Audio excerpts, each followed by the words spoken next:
This is Jess with Local Music Somewhere, and you're listening to rBeatz Radio. Hey everybody, thanks for joining us for Local Music Somewhere. I'm Jess with rBeatz, and today we have KoshaDillz with us, a Brooklyn-based rapper. Kosha, you mind just introducing yourself, telling us a little bit about you, what you doing? KoshaDillz, rapper from Jersey, lived in LA, Israel, and now currently residing in Bushwick. On Wild and Out for 3 seasons with Nick Cannon, VH1, MTV, and yeah, man, just rocking and rolling here, releasing music, and Right? here we Yeah, are. that's great. Yeah, I That's wanted to ask you about the show because I'm fascinated by people who can do that type of high pressure situation. So, how do you even, approach that? Like, what was that like? I don't know. I excel good under pressure, I think.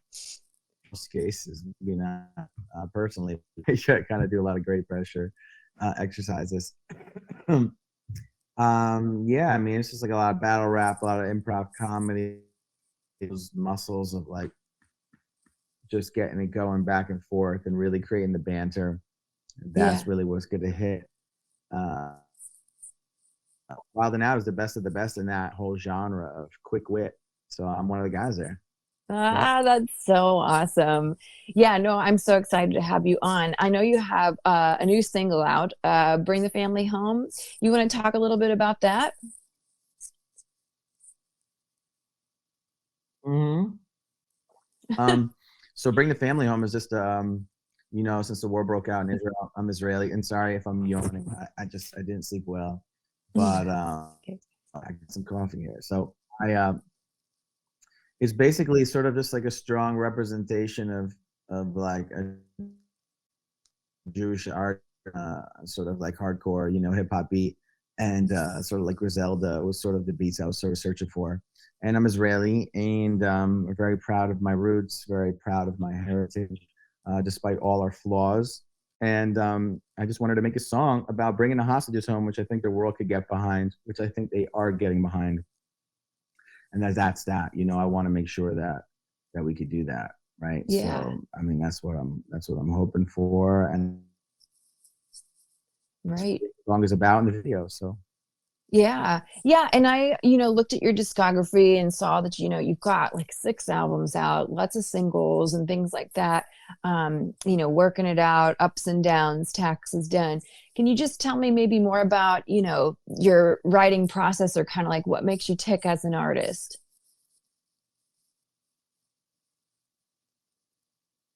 well, I'm like a regular person, right? If people ask me, like, if they go, "What did you think of KoshaDillz?" I'm like, "He's a really nice guy. He's funny. He's lighthearted." And a lot of my music really reflects that ups and downs. Taxes done. It's like, "Just got my taxes done." Yeah, yeah. Like, just fun things about my life and my everyday life. When it comes to Jewish identity, any couple years that we're attacked, and this is like on Jewish people since the Holocaust, largest amount of people dead. And this would be the equivalent of like 10 9/11s, 30,000 people, uh, due to our size, in our country.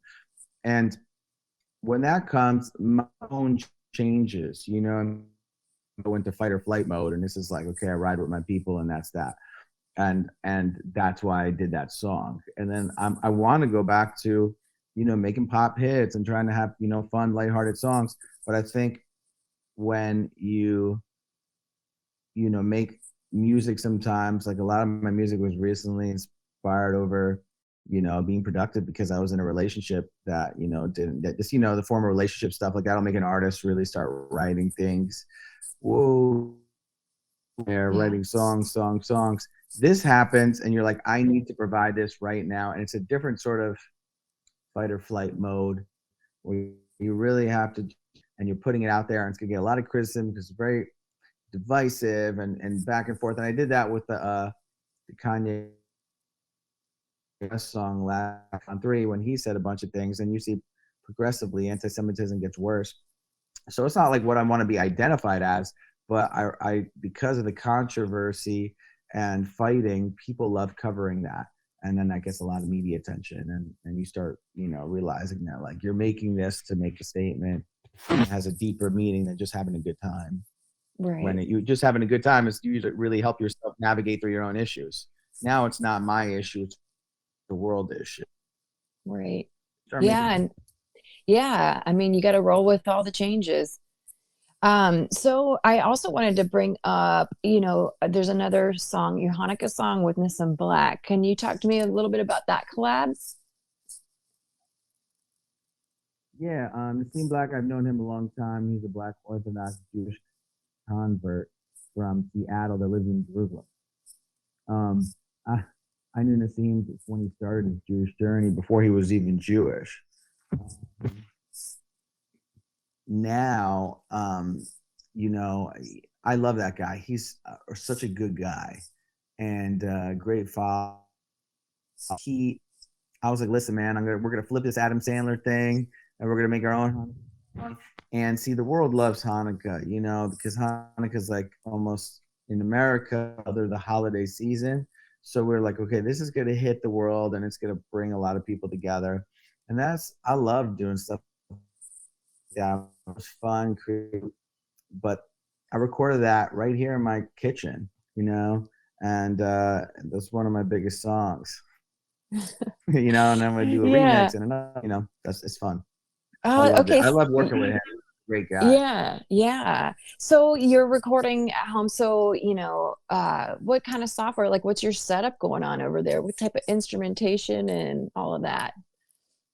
I mean, just simply doing Logic with a mic, you know what I mean, and just like that's it, and then sending it off to mixing. But now I'm really I'm going to my neighbor's, and he has a full studio, and I just work out of there because my productivity is like more there but I'm paying for the time, but the level of stuff that I'm going through personally, I'm like, I'm just going to put money into this because I can't do it by myself.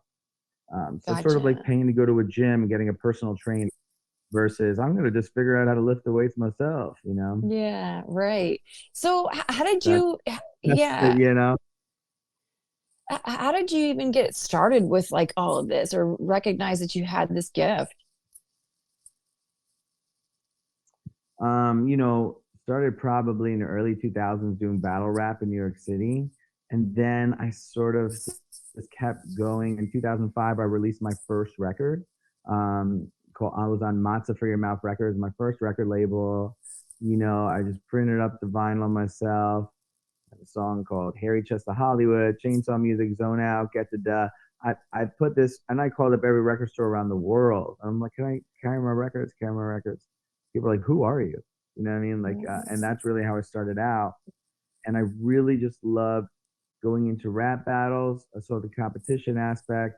I sort of brought that in from my wrestling career. I was an NCAA Division I wrestler, and like my intensity in that was like, okay, let's switch it to rap and just be like hardcore. Yeah. So slowly but surely, I started getting accolades. I won some rap battles, won some like quasi record deals, as you may call them, and slowly but surely, I just got more and more and more things to put on the wall of fame, may you say. Not the wall of shame, but the wall of fame. Right. Yeah. And I No, just and surely started on everything was independent, always independent. that's great. So you really, did so much from the ground up on your own. I also wanted to talk to you about the licensing deal that you had got something to do with the Super Bowl. Can you tell me a little bit about the licensing stuff you've done? Yeah, the first song I ever did with Jesse Shack, and was it the first song? Maybe it was. It's definitely the first music video um, for cellular phone. If you look at KoshaDillz cellular phone, you could see it. And that song Jesse got it licensed to the people over at the Super Bowl at Bud Light, and he was the one who navigated that for us. So that was like a huge part of my career. It was just a huge uplifting moment. Gave me my first jump. You know what I mean? Yeah. And so I just like woke up one day and I'm like, what? I have to re-record this, and I re-recorded something in like a rest stop. I had like a $12 shower, $50 mic, bunch of jackets around it, etc. And that was it. He would just, next thing you know, we're on television and I see it. So you could just look up the commercial and stuff. It's called the Bud Light Here We Go campaign 2012. That's just wild. And So yeah, I, so when you say your friend Jesse, so what exactly is his job? Like how did this deal even happen?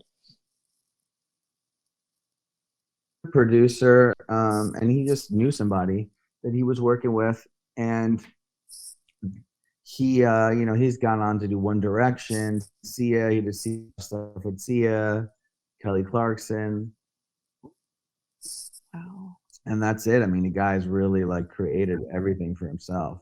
He's done some next level stuff for himself, and I'm very, very happy for him. He's become really successful.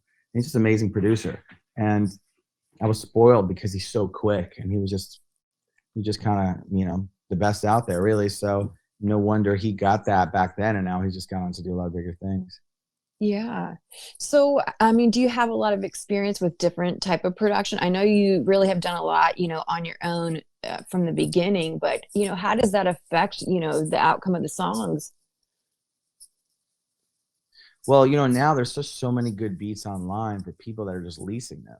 So it's like for me, if I'm like, I'm a because we're such a digestible, excuse me, I'm like getting my coffee inside me, and my body's like, ah, you should be sleeping. Um, I would say, dude, I'm using BeatStars for like everything. I'm using BeatStars for so much stuff, and the music there is so good.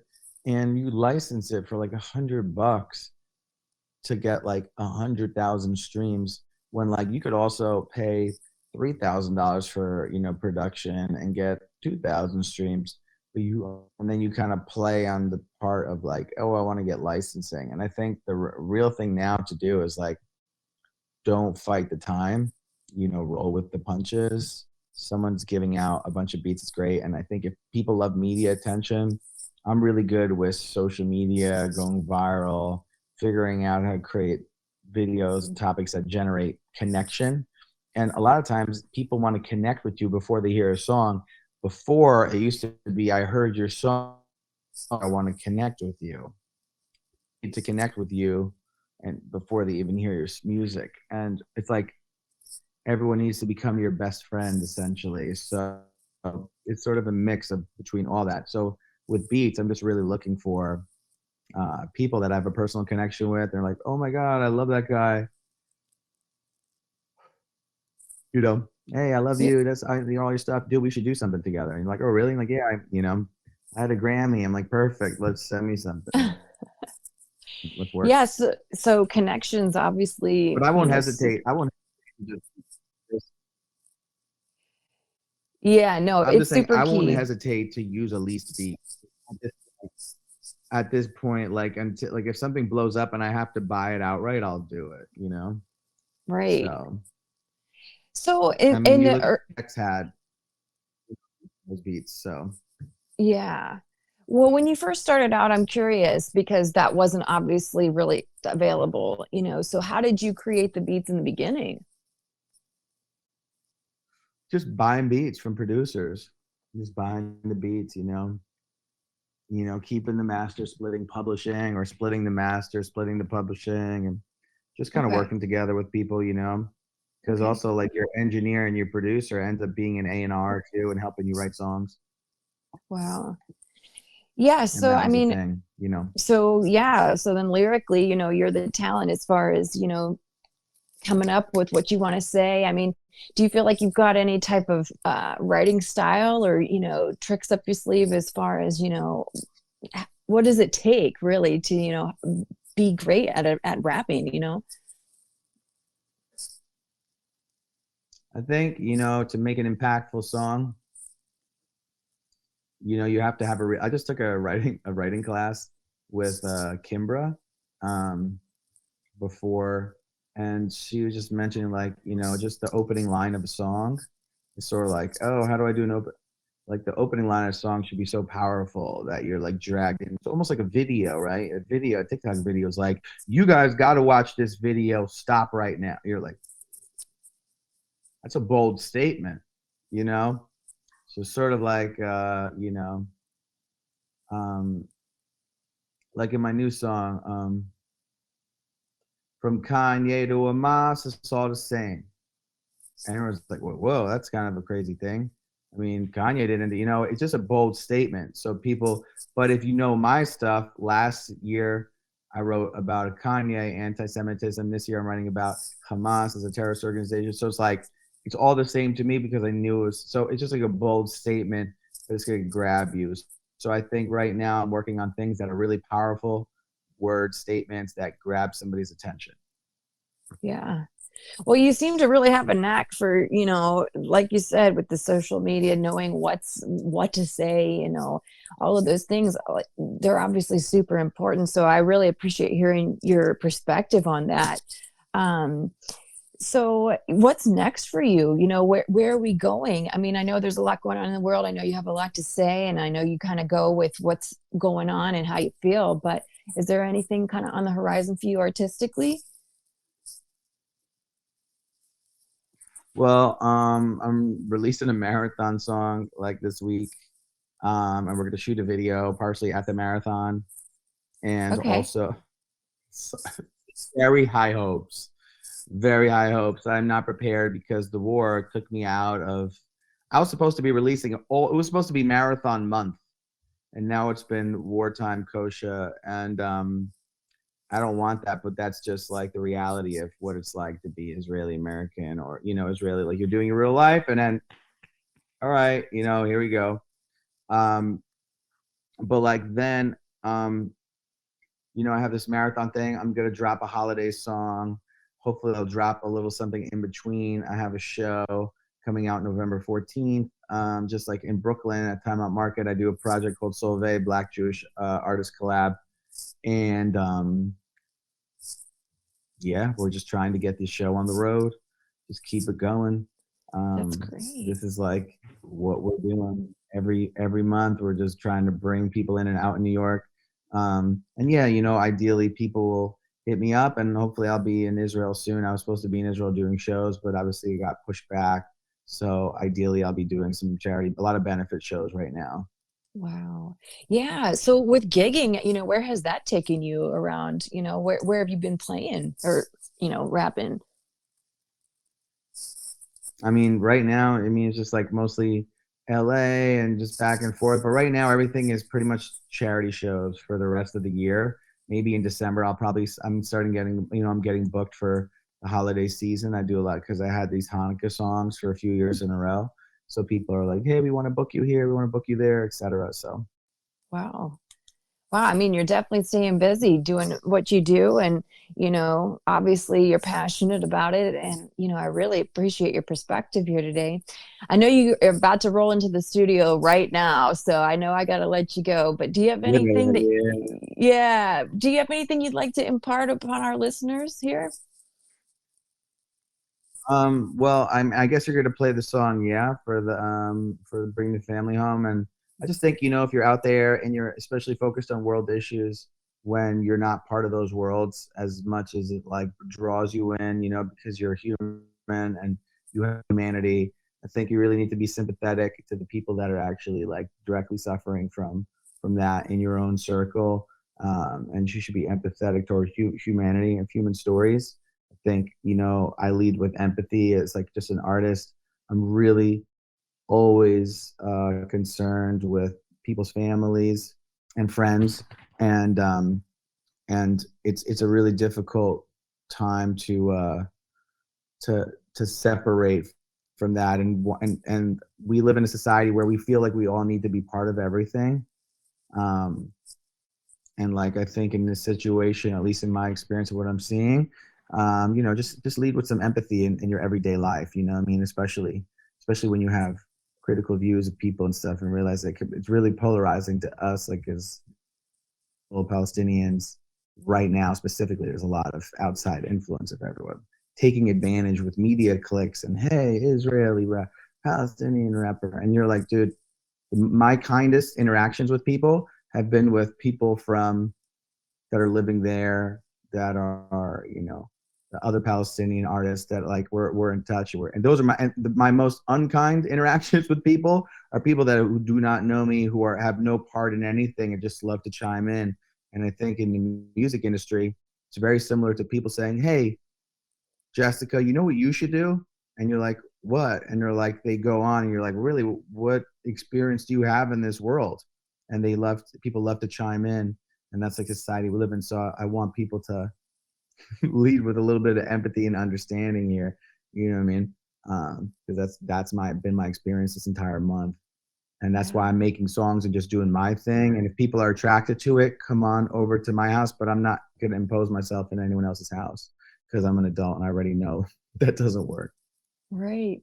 That's great. Great words of advice. Really appreciate it so much. Thank you so much for being on the show today. All right, Kosha, we will link all your stuff. Yeah, thank you so much. All right, everything Thanks will be so linked in the much. description. rBeatz Radio. rBeatz Radio, that's right. Yeah, can't wait to All share. right. Thank you guys so much. All You know. right, have a good session. All right, bye. Thanks as always for tuning into rBeatz Radio. Search for more local music somewhere on rbeatz.com and follow our social media for highlighted artists as we travel with #LocalMusicSomewhere.